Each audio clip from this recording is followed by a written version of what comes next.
मेरे अजीज़ अहमदों, अस्सलाम वालेकुम। मेरा नाम उमर है और आज मेरे पास ये टोयोटा लैंड क्रूज़र 100 सीरीज़ है रिव्यू के लिए।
मैं शकीब का शुक्रिया अदा करना चाहूँगा। शकीब की ये गाड़ी है। शकीब मेरे अच्छे दोस्त हैं, उन्होंने आज हमें गाड़ी दी रिव्यू के लिए। Thank you so much Shakib, आपने हमें ये गाड़ी दी। ये गाड़ी अभी बराए फ़रोख्त भी है और अगर आप इसको ख़रीदना चाहते हैं तो इसका ऐड जो है हमारे क्लासिफाइड, जो बैमवीज़ का क्लासिफाइड पेज है फेसबुक का, उसके ऊपर मौजूद है। तो अगर आप ख़रीदना चाहते हैं तो आप शकीब से रब्ता करके गाड़ी ख़रीद सकते हैं। हमारा इंस्टाग्राम बैम व्हील्स के नाम से है, आप हमें फॉलो कर सकते हैं अगर आप ये देखना चाहते हैं कि आने वाले वक्तों में कौन सी गाड़ियों के हम रिव्यूज़ लेकर आएंगे। उसके अलावा जो हमारे फेसबुक के ग्रुप्स हैं और जो हमारे टिकटॉक की आईडी, उन सब की लिंक्स जो हैं डिस्क्रिप्शन में दिए हुए हैं। अगर आप हमें ज्वाइन करना चाहें तो आप बिल्कुल ज्वाइन कर सकते हैं। ये लैंड क्रूज़र की 100 सीरीज़ है जो कि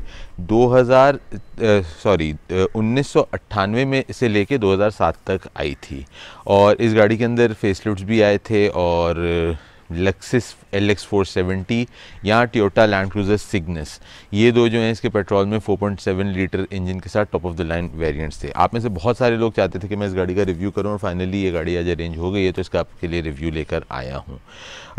देखते हैं क्या क्या इस गाड़ी के अंदर खसूसियात हैं, उसके बाद इसको एक टेस्ट ड्राइव के लिए लेके चलेंगे, देखने के लिए गाड़ी चलने में कैसी है। इस गाड़ी के अंदर आपके पास टोयोटा का 2 UZ-FE इंजन आता है। ये 4700 सीसी 8 सिलेंडर का इंजन है और ये जो इंजन है ये आपका 228 हॉर्स पावर और 410 न्यूटन मीटर टॉर्क जनरेट करता है। काफ़ी एक रोबस्ट इंजन है और अगर गाड़ी की परफॉर्मेंस भी देखा जाए तो काफ़ी एक अच्छी परफॉर्मेंस वाली ये गाड़ी है। हम गाड़ी के सामने आ जाते हैं तो आपके पास यहाँ पे जो 4 हेडलाइट्स हैं, जो 2 इस तरफ अलग-अलग और 2 इस तरफ, ये पेट्रोल वेरिएंट के अंदर आपके पास ये वाली लाइट्स आई थी जो कि इस तरह से LX470 लक्सिस और टोयोटा लैंड क्रूज़र सिग्नस, इन दोनों के अंदर आपको ये वाली लाइट्स मिलती थी। जो इसके अंदर डीजल वेरिएंट था उसके अंदर आपके पास एक ही बड़ी लाइट आती थी दोनों तरफ और वो आपको एक सामने से देख के फर्स्ट लुक में टेल है कि वो 4.2 डीजल है कि पेट्रोल वाली गाड़ी है। फिर आपके पास यहाँ पे बम्पर के अंदर फॉग लाइट्स आ जाती हैं। बीच में आपके पास एक लक्सिस का एम्बलम आया हुआ है। ये गाड़ी वैसे लैंड क्रूज़र है, इन्होंने इसको अपग्रेड किया हुआ है लक्सिस की लुक के साथ। और यहाँ पे अगर आप आ जाते हैं तो आपको जो मिरर आता है जो कि बेसिकली आपको साइड की पूरी प्रोफाइल गाड़ी की दिखाते हैं, ये मिरर आपका यहाँ पे आ जाता है। गाड़ी का कलर बहुत खूबसूरत है, पर्ल वाइट कलर कहलाता है जो कि थोड़ा सा मेटालिक वाइट के अंदर आता है। तो हम गाड़ी के साइड पे आ जाते हैं। आपके पास 18 इंच के इसमें अलॉय रिम्स आते हैं। ये आपके पास इसका पावर एंटेना है जो कि फेंडर के ऊपर आपका आता है। क्लियर लेंस इंडिकेटर लाइट है। ये गाड़ी चूँकि अब आज से 20 साल पहले डिज़ाइन हुई थी तो उस वक़्त इंडिकेटर के अंदर इंडिकेटर लाइट्स मिरर के अंदर वाला रिवाज नहीं था, तो यहाँ पे इसकी लाइटें आती थी। आपके ये जो आप अगर देखें तो प्लास्टिक का ही पूरा पैनल है जो कि आपकी आधा गाड़ी के ऊपर आ रहा है। कुछ मॉडल्स के अंदर ज़्यादातर जो डीजल वाले हैं उसके अंदर ये 2 टोन में भी आया कि ये एक कलर में और ऊपर की बॉडी दूसरे कलर में। साइड स्टेप है आपकी गाड़ी में जो कि एक काफ़ी स्टर्डी सा साइड स्टेप है। अगर आप इसके हैंडल को देखें तो ये मतलब आज भी इतनी पुरानी गाड़ी के बावजूद ये काफ़ी एक स्टर्डी से हैंडल ग्रिप्स हैं। ऊपर आपकी रूफ रेल आता है छत के ऊपर और बेसिकली ये आपकी पूरी गाड़ी का एक साइड प्रोफाइल आ जाती है। तो हम गाड़ी के पीछे आ जाते हैं तो आपके पास लक्सिस का लोगो एंड LX470 ये सारे एम्बलम्स यहाँ आ जाते हैं। अच्छा, जो टेल लाइट है ये फेसलिफ्ट वाली टेल लाइट इसमें लगी हुई है जो कि ये डिज़ाइन है टेल लाइट का। जिसमें पुराना वाला जो इनिशियल जो गाड़ियाँ आई थी उसके अंदर आपकी नीचे लाल लाइट होती थी और ऊपर सफ़ेद लाइट होती थी। पर्सनली मुझे इससे पुरानी वाली लाइट जो ज़्यादा पसंद है। बहरहाल ये इसके अंदर फिर V8 का यहाँ पे आ जाता है, या पर नंबर प्लेट की जगह जाती है। इधर अगर आपके पास जो है बैक कैमरे यहाँ पे दिया हुआ है, rear wiper, high mount spoiler आपका इस तरह से आता है। अब डिक्की खोलने के लिए यहाँ पे आपके पास एक बटन है जिसके साथ आपका ऊपर का टेल गेट इस तरह से ऊपर आता है, और फिर ये वाला एक लॉक यहाँ पे दिया हुआ है आपका, जिसको आप करते हैं तो आपका इस तरह से नीचे आ जाता है। अभी आपका काफ़ी एक सॉलिड और स्टर्डी किस्म का है, ताकि इसके ऊपर आप सामान आराम से इन आउट कर सकें। इस वक्त चूँकि इसकी सारी सीटें खुली हुई हैं तो आप सीट्स इसके ऊपर नहीं जगह आपको ऐसे नहीं दिखती है। अगर मैं आपको इसकी सीट्स के ऊपर जगह दिखाना चाहूँ कि किस तरह से इसकी जगह आती है, तो इसका यहाँ पे आपका लॉक दिया हुआ है, जिसको आप यूँ दबाते हैं तो इस सीट आपकी डाउन हो जाती है। फिर आप ये वाला लेवर उठाते हैं तो आपकी सीट इस तरह से ऊपर आ जाती है। एंड देन ये आप ऐसे स्ट्रैप दिया हुआ है, जिसको अभी पिछले हैंड ग्रिप के साथ लगा दें तो आपकी सीट फिक्स हो जाती है, तो आपके पास पूरी जगह आ जाती है सामान रखने के लिए। अच्छा, आप यहाँ पे अगर देखें तो यहाँ पे आपके पास थर्ड रो के एयर वेंट्स भी दिए हुए हैं। और अभी सिंस हम यहाँ पे हैं तो मैं आपको इस सीट के ऊपर बैठ के इसकी लेग स्पेस भी यहीं से चेक कर लेते हैं।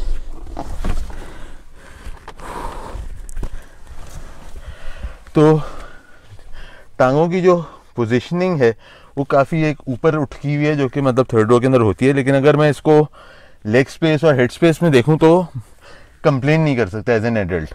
काफ़ी एक खुली किस्म की जगह है even in third row seating. और यहाँ पे बिल्कुल जो AC के वेंट्स सामने दिए हुए हैं, so I am sure it's not really bad place to be considering it's a third row seat. मैं आपको गाड़ी की चाबी दिखाता हूँ तो लॉक और अनलॉक के दो बटन्स आ जाते हैं। पीछे आपके पास लोगो आ जाता है गाड़ी का। अच्छा, ये जो अगर आप इसका डिज़ाइन देख रहे हैं, ये बेसिकली अंदर इसके पूरी वर्किंग हुई है, ऊपर से गाड़ी की चाबी प्लेन है। लेकिन ये जो नीचे चाबी का डिज़ाइन है, ये एक टोयोटा का काफ़ी कॉमन सा डिज़ाइन है। इवन मेरी पासो जो है उसके अंदर भी यही वाले आपको चाबी का डिज़ाइन मिलता है। और अगर मैं इसका ये हिस्सा देखूँ तो रेशो के अंदर अगर देखूँ तो पासो का ये थोड़ा सा लंबा है कम्पेयर टू इसके। तो ये काफ़ी एक देखने में मुझे पर्सनली खूबसूरत सी चाबी लगती है, जिसके अंदर आपको ये इतना लंबा नहीं है। हम गाड़ी के अंदर आ जाते हैं तो दरवाजे पे आपके पास यहाँ पे मेमोरी सीट्स के जो बटन हैं सारे आपके वो आ जाते हैं। दो इसमें कॉन्फ़िगरेशंस दिए हुए हैं। पूरा ये लेदर और वुड का इस्तेमाल हुआ है, जो कि एक बहुत प्रीमियम क्वालिटी का सामान है। अच्छा, जो पावर विंडो के बटन्स हैं, अगेन जो स्टैंडर्ड टोयोटा बटन्स हैं वही हैं। चारों पावर विंडोज इसके ऑटो पे आते हैं। दरवाज़ों का लॉक, ये पूरा पैनल है बेसिकली, दिस इज़ क्या standard Toyota panel. Even Corolla के अंदर भी यही आता है।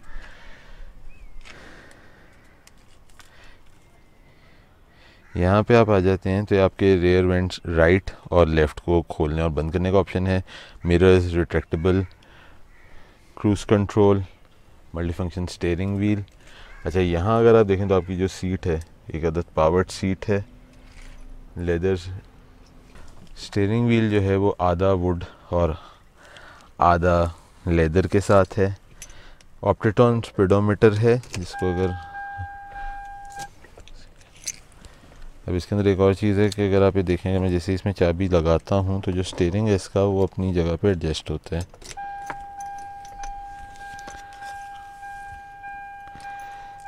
फिर आप गाड़ी को स्टार्ट जब करने के लिए आते हैं तो आपका पूरा मीटर जो है वो सामने इस तरह से लाइव हो जाता है।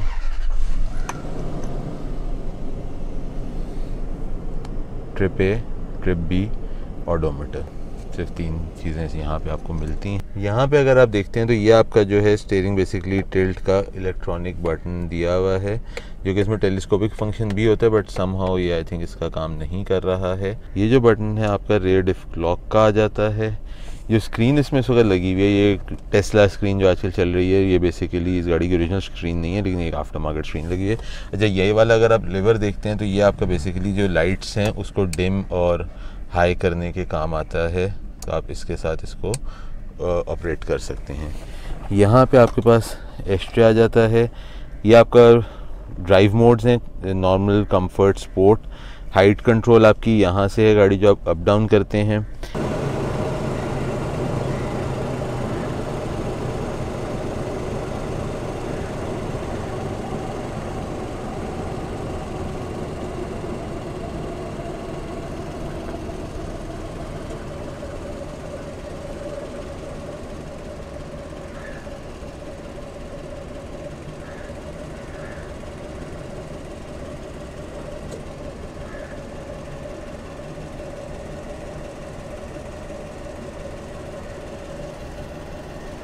पावर एंड सेकंड ये आपका ऑप्शन आ गया, हीटेड सीट्स के ऑप्शन आ गए। अच्छा, ये जो आपका गियर स्टॉक है जो बिल्कुल सीधा वाला है, ये इसका प्री फेसलिफ्ट में आता है। फेसलिफ्ट के बाद इसके अंदर प्रोपोगेटरी वाला गियर आ गया था। ये आप खोलते हैं तो आपके पास यहाँ पे इसके 2 अदद कप होल्डर्स आ जाते हैं। अगर आप ये देखें, हैंड ब्रेक, आर्मरेस्ट जो आपकी है वो एक डबल डिन आर्मरेस्ट है, काफ़ी बड़े साइज़ की, जिसको आप यूँ खोलते हैं तो आपका ये एक फर्स्ट ईयर आ जाता है, और फिर आप इसको ऐसे खोलें तो आपका सेकंड ईयर आ जाता है यहाँ पे, और काफ़ी एक बड़े साइज़ की आर्मरेस्ट आ जाती है। मिरर आपका ऑटो डिमिंग फीचर के साथ आ जाता है। सनग्लासेस होल्डर आ जाता है। 2 लाइट्स आपकी यहाँ पे इस तरह खुलने बंद होने पे आती हैं। सनरूफ का आपके इधर कंट्रोलर आ जाते हैं, आपकी गाड़ी में सनरूफ भी आपको मिलता है, और यहाँ पे उसके कंट्रोल्स आ जाते हैं। यहाँ पे अगर आप देखते हैं तो ये आपके सनवाइज़र्स आ जाते हैं। अच्छा, सनवाइज़र के अंदर आपके पास क्या है कि अगर आपने जैसे इनफैक्ट यहाँ वाले पे दिखा दो, इधर आओ, सनवाइज़र में अगर आप पास देखें, आपका ये है, आपने यूँ अपने साइड वाले को अगर कवर करना है और उसके बाद आपको सामने के लिए भी चाहिए तो आपके पास एक सेकंड सनवाइज़र भी आता है, और ये दोनों तरफ है, ड्राइवर और पैसेंजर साइड दोनों तरफ, इस तरह से आपका सामने और साइड दोनों कवर हो जाता है। अच्छा, मैं सेकंड रो की सीट पे बैठा हुआ हूँ तो बहुत ज़्यादा कंफर्टेबल सीट है। I mean what else would you expect, you are sitting in a land cruiser, तो हेड स्पेस, लेग स्पेस बहुत कंफर्टेबल है। यहाँ पे छत के ऊपर मुझे जो है मेरे एयर वेंट्स दिए हुए हैं फॉर सेकंड रो पैसेंजर। यहाँ बीच में अगर आप आके देखते हैं तो यहाँ पे आपके पास 3 कप होल्डर्स दिए हुए हैं, बिकॉज ऑब्वियसली 3 लोग यहाँ पे बड़े कंफर्टेबली बैठ सकते हैं। 4 लोग भी बैठ सकते हैं, लेकिन 3 लोग तो बैठ ही सकते हैं। रेयर फ्लैट फ्लोर है। इधर आपके पास 3 अदद, ये 3 हेडरेस्ट आपके पास तीनों पैसेंजर्स के दिए हुए हैं। एक सेंटर आर्मरेस्ट भी इस तरह से आ जाती है। आर्मरेस्ट में आपके पास कोई कप होल्डर्स वगैरह नहीं है, लेकिन एक अगर मैं इसका कुशनिंग और क्वालिटी देखता हूँ तो एक बहुत ही कंफर्टेबल और पशी किस्म का आपको मिलता है। दरवाजे के अंदर आपके पास ये एस्ट्रे भी दिया हुआ है और एक कर्टेसी लाइट दी हुई है। ऊपर ही अगर आप यहाँ पे देखते हैं तो ये एसी के कंट्रोल्स हैं आपके पास, जो कि पीछे के एसी के कंट्रोल्स यहाँ पे आपको दिए हुए हैं। तो ये इस गाड़ी की तमाम तर खसूसियात थी। अब इसको एक टेस्ट ड्राइव के लिए लेके निकलते हैं, देखने के लिए गाड़ी चलने में कैसी है। जी, तो अब मैं ये लैंड क्रूज़र चला रहा हूँ 100 सीरीज़ वाली। इस गाड़ी को किंग ऑफ रोड कहा जाता है, क्योंकि ये गाड़ी ऐसी है कि बहुत ही कैपेबल किस्म की ऑफ रोड व्हीकल है, और एट द सेम टाइम ये गाड़ी बहुत ज़्यादा कंफर्ट वाइज भी अच्छी है। पाकिस्तान में इन गाड़ियों को इतना ऑफ रोडिंग के लिए इस्तेमाल नहीं किया जाता है, they are more off on road cruisers. लेकिन अगर हम क्या उसे कहते हैं, इसके अंदर बात करते हैं इंटरनेशनली दुनिया के अंदर क्या हो रहा है इन गाड़ियों के साथ, तो इंटरनेशनली ये गाड़ियाँ बहुत ज़्यादा एज ऑफ रोड क्रूज़र के तौर पे, दुबई अगर आप जाएँ तो डेजर्ट सफारी में यही गाड़ियाँ इस्तेमाल होती हैं, क्योंकि कंफर्ट बहुत ज़्यादा है और इस गाड़ी के अंदर आपको कैपेबिलिटी के अंदर कहीं पे भी कॉम्प्रोमाइज़ नहीं हो रहा है इस गाड़ी में।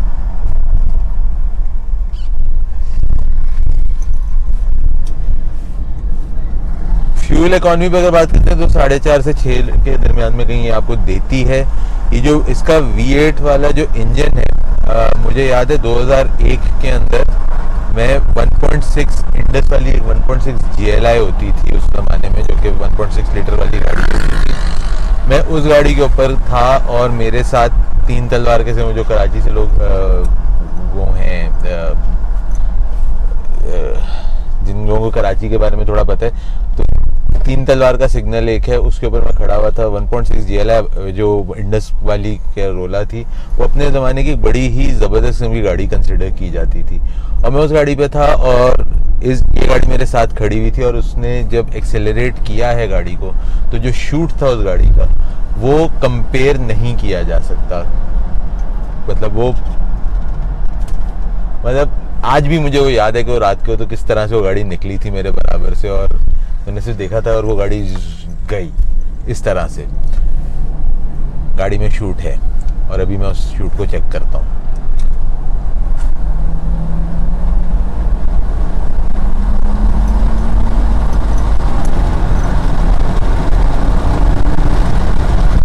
और ये 100 के ऊपर आ गई गाड़ी, तो मतलब the car runs like a charm. जो विजिबिलिटी है वो भी अगर मैं इसको देख रहा हूँ तो मतलब एक बहुत अच्छी विजिबिलिटी है। एसयूवीज़ के अंदर आपको विजिबिलिटी का इतना इशू नहीं होता है, वैसे जो आप जिस सिटिंग पोजीशन में जहाँ पे आप बैठे होते हैं उसमें आपको विजिबिलिटी का इतना इशू नहीं आता है। फिर अगर हम इस पर बात करते हैं पार्ट्स की अवेलेबिलिटी की, तो पार्ट्स आपको इसके मिल जाते हैं, बहुत आराम से इसके पार्ट्स मिलते हैं। पार्ट्स की अवेलेबिलिटी में कोई मसला नहीं है। हाँ, अलबत्ता जो आपका प्राइसेस हैं वो थोड़ी सी एक्सपेंसिव ज़रूर हैं पार्ट्स की प्राइसेस, लेकिन अगर आप उस पर बात करते हैं कि पार्ट्स की जो लाइफ है वो बहुत लंबी ज़िंदगी भी होती है पार्ट्स की। मतलब लैंड क्रूज़र्स को कहा जाता है कि ये बनाई जाती है 20 से 30 साल तक बगैर किसी प्रॉब्लम के आपकी गाड़ी चलती रहे। तो और अगर आज भी मैं देखता हूँ, ये गाड़ी आज से कोई 22 साल पहले लॉन्च हुई थी और 13 साल पहले इस गाड़ी को डिसकंटिन्यू कर दिया गया था, लेकिन अगर आज भी मैं इस गाड़ी के ऊपर बात करता हूँ तो ये गाड़ी अपने टाइम के हिसाब से और आज के भी हिसाब से, या आपको कोई ऐसे नहीं लगता कि यार कोई बड़ी पुरानी सी गाड़ी, आज भी देखने में बड़ी अच्छी लगती है। प्राइस के ऊपर अगर हम बात करते हैं तो ये मेरे ख्याल में उन कुछ गाड़ियों में से जो बहुत ही बड़ा स्पेक्ट्रम इन गाड़ियों की प्राइसेस में आ जाता है। 35 लाख रुपए से ये गाड़ी आपको मिलना शुरू होती है और 1 करोड़ रुपए तक ये गाड़ी जाती है। अब उसके अंदर डिपेंड करता है कि वो इंजन कौन सा है, उसमें ऑप्शंस क्या हैं, उस गाड़ी के अंदर आपके वो इंपोर्ट कब की है, वो कस्टम ऑप्शन है, रेगुलर ऑप्शन है, मतलब 6000 तरह की चीज़ें हैं और ये गाड़ियाँ आपको इतने बड़े प्राइस रेंज के अंदर मिलती हैं। और I would say worth every penny. मतलब this is one of the best. मतलब लैंड क्रूज़र का कोई भी आप सीरीज़ उठा लें, 80 सीरीज़ उठा लें, 60 सीरीज़ उठा लें, 100 सीरीज़ उठा लें, 200 सीरीज़ उठा लें, मतलब कोई भी उठा लें, ये गाड़ी है और ये गाड़ी ज़बरदस्त है। ये गाड़ी की स्टेबिलिटी के ऊपर अगर मैं बात करता हूँ तो मैं इसको मैनूवर करता हूँ तो बॉडी रोल थोड़ा सा ऑब्वियसली है, क्योंकि गाड़ी की जो हाइट है, एक हाइट के ऊपर आप बैठे हुए हो और ऑब्वियसली उस हाइट के ऊपर आपको थोड़ा बहुत बॉडी रोल तो मिलेगा। बट ऑल इन ऑल अगर मैं बात करता हूँ जिस तरह से गाड़ी चलती है, जो इसका शूट है, जो गाड़ी की ग्रिप है, जो हैंडलिंग है, मतलब you can not compare it with any other SUV. मतलब वो कोई भी हो, वो टोयोटा का ही दूसरा कोई प्रोडक्ट हो, वो लैंड क्रूज़र के ऊपर आपको पता है कि हाँ यार ये इन्होंने, टोयोटा ने भी अपना जो मैक्सिमम पिनिकल था वो इस गाड़ी के ऊपर उन्होंने बना दिया है।